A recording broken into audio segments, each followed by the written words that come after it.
Welcome to the deep dive. Today, we're going to be looking at how corruption becomes normal in organizations. You know, Yeah. we've got a whole bunch of research articles on organizational behavior, leadership, and social psychology that are going to hopefully help us unpack this. Right. By the end of this deep dive, you'll have a way better grasp of those subtle shifts that lead to unethical behavior just becoming like business as usual. Yeah, it's scary how that happens. Totally. And hopefully you'll be able to, spot those warning signs yourself. Yeah, exactly, for sure. One article that really jumped out at me was by these guys, Ashforth and Anand. Oh, yeah. They talk about three pillars that basically support corruption becoming normalized. It's a really interesting framework. They call them institutionalization, rationalization, and socialization. It's like a cycle. Yeah. Like a self-perpetuating cycle. Yeah. They use a really good example in the article too, the Mitsubishi Motors case, Oh, yeah. the sexual harassment case. Yeah, right. Where the company structure and even the union, just by not doing anything, created a situation where harassment could go on for like years. Yeah.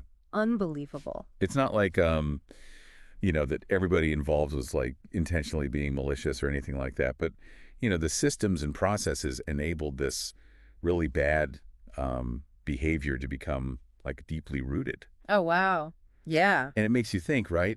Like, have you ever seen that in your own organization where, maybe the way things are structured could allow for this kind of thing to happen?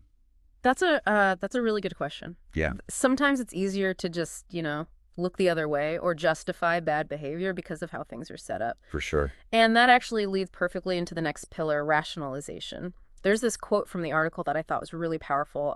Some managers at this big tech company said that what's good for the company is good for the country. Like, so messed up, right? Yeah. It's a total disregard for ethics. Have you seen that kind of thinking? Oh, yeah. Yeah. More often than you might think. It's like they develop these mental loopholes to justify what they're doing. Right. And it's not always like conscious. Right. Maybe they'll try to shift the blame or deny that there's any harm being done. Oh, interesting. Or they might even use these euphemisms to make things sound, less bad than they are. Oh, like what? Well, like instead of saying firing people, they'll say downsizing or something like that. Oh, yeah. It just sounds, less harsh. Right. It's less personal. Yeah, exactly. Like, it's almost like you become desensitized. Yeah, And these unethical things start to seem normal and acceptable. totally. So, okay, we've got these structures in place that enable corruption, Yeah. then the mental gymnastics to justify it. But how do people get, like, pulled into these systems to begin with? Well, that's where the third pillar comes in, socialization. Right. Ashforth and Anand use the term wolf packs to describe these tight-knit groups where newcomers are quickly indoctrinated.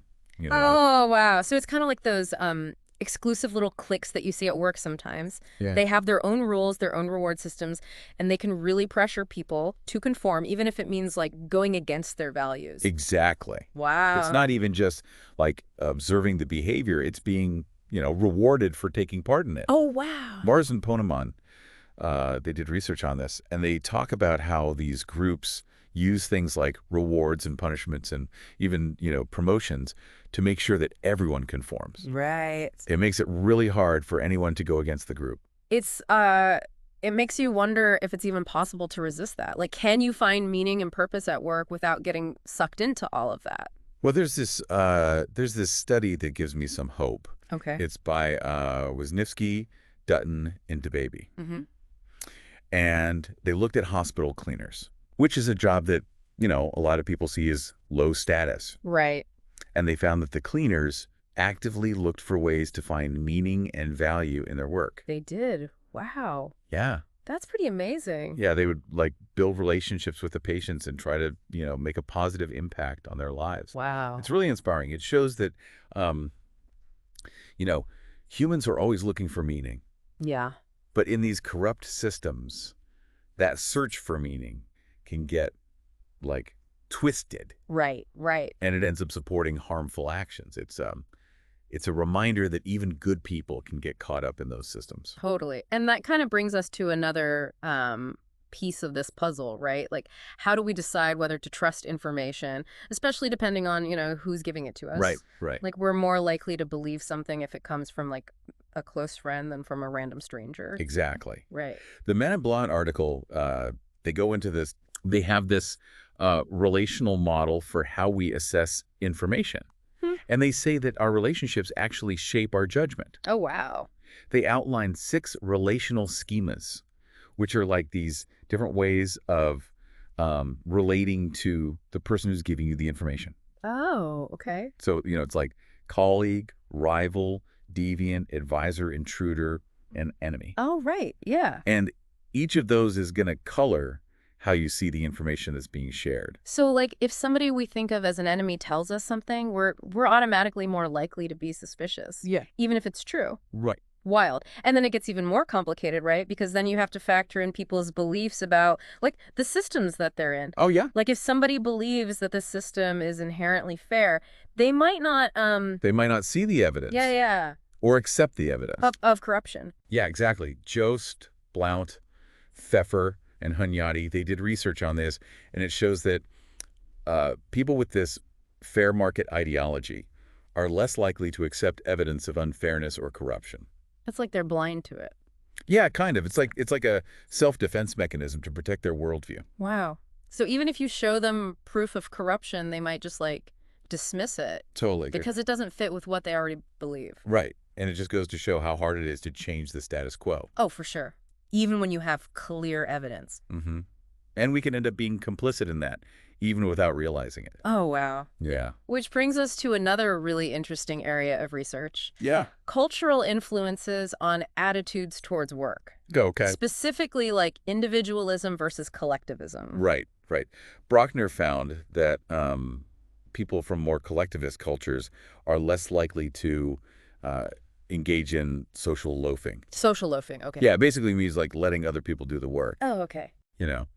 So it seems like in those cultures, there might be a stronger sense of shared responsibility, Right. which would potentially, discourage corruption, like jerking your duties or taking advantage of others. Oh, interesting. But wait, there's got to be a downside, right? Yeah, there is. What's that? That same strong group loyalty that, can be good could also lead to a code of silence Oh, right. where people cover up corrupt practices to protect the group. So it's not as simple as good versus bad. It really depends on the group's values and how they see loyalty. Totally. Like, are they protecting each other to do the right thing? Yeah. Or are they shielding each other from being held accountable? Exactly. That's something to really think about as you look at your own work environment. Yeah. Like, what are the unspoken rules? What's expected of you, even if it's not written down? Oh, that's good. And are you okay with that? Do those expectations align with your own values? It's a lot to consider. Yeah, it is. It really makes you think. It's kind of unsettling, you know? Like, you might not even realize that you're being pulled into one of these corrupt systems until it's, like, too late. Yeah, it's insidious for sure. Yeah. That's why it's so important to understand how it works, Right. So you can see the warning signs before it's too late. Exactly. Yeah. So, like, what are some of those warning signs? Like, how can we, spot them early on? Well, you got to think about the values and norms of the groups you're a part of, Right. Like, are you comfortable with how decisions are being made? Mm-hmm. Do you feel like you could speak up if something felt wrong? Oh, that's a good one. Yeah, like, do you feel safe doing that? Okay, so let's say, you do find yourself in a situation where you think, something corrupt is happening. Right. Like, maybe you see some weird accounting or colleague is, like, pressuring you to do something unethical. Mm-hmm. What do you do? Like, what does the research say? Well, Ashforth and Anand, they don't really think you can reverse normalization once it's taken hold. Oh, wow. They talk about the fundamental attribution error, Yeah. which is, our tendency to blame people instead of the system, Right.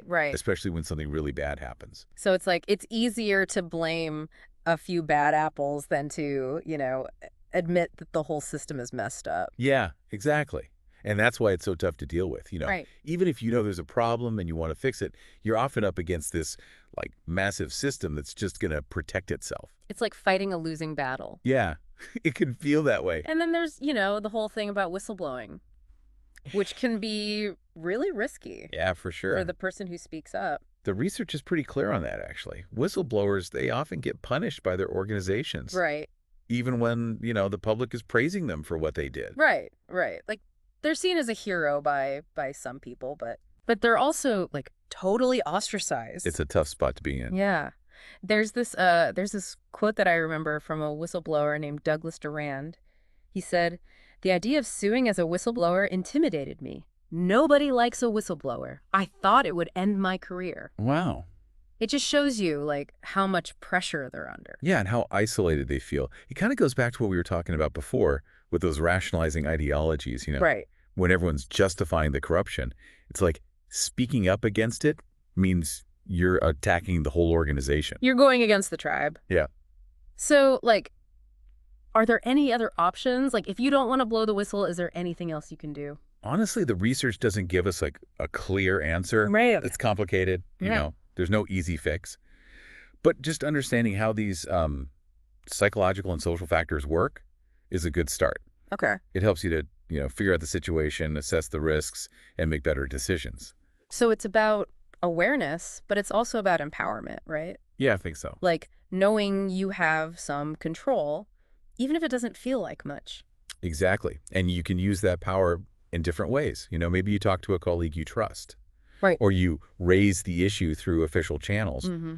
or maybe you just decide to, distance yourself from the whole corrupt system. Sometimes just walking away is the best, most ethical thing you can do. Yeah, it can be. It's a tough call, but it's important to remember that you always have a choice. Right. You're Right. not trapped.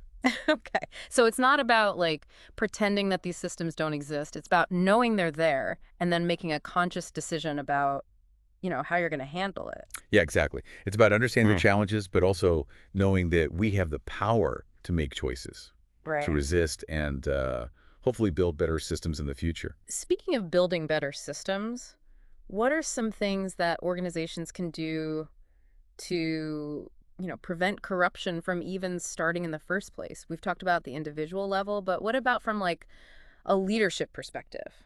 That's a great question, and one that researchers have been trying to figure out for a long time. Yeah. One of the biggest things is ethical leadership. Okay. It seems obvious, but it's really important for creating a culture of integrity. So it's not just about, you know, not doing bad things. It's about actively promoting good behavior. Right.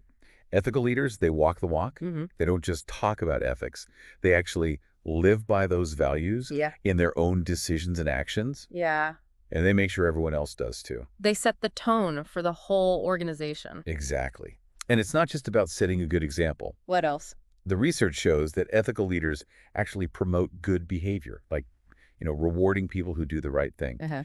And they call out unethical practices when they see them. Right. And they create a culture where people feel safe speaking up. Like where they know they can say something without being punished for it. Yeah, exactly. That's so important for, open communication and critical thinking. Right. It helps to stop those rationalizing ideologies from taking root in the first place. Okay, so ethical leadership is key.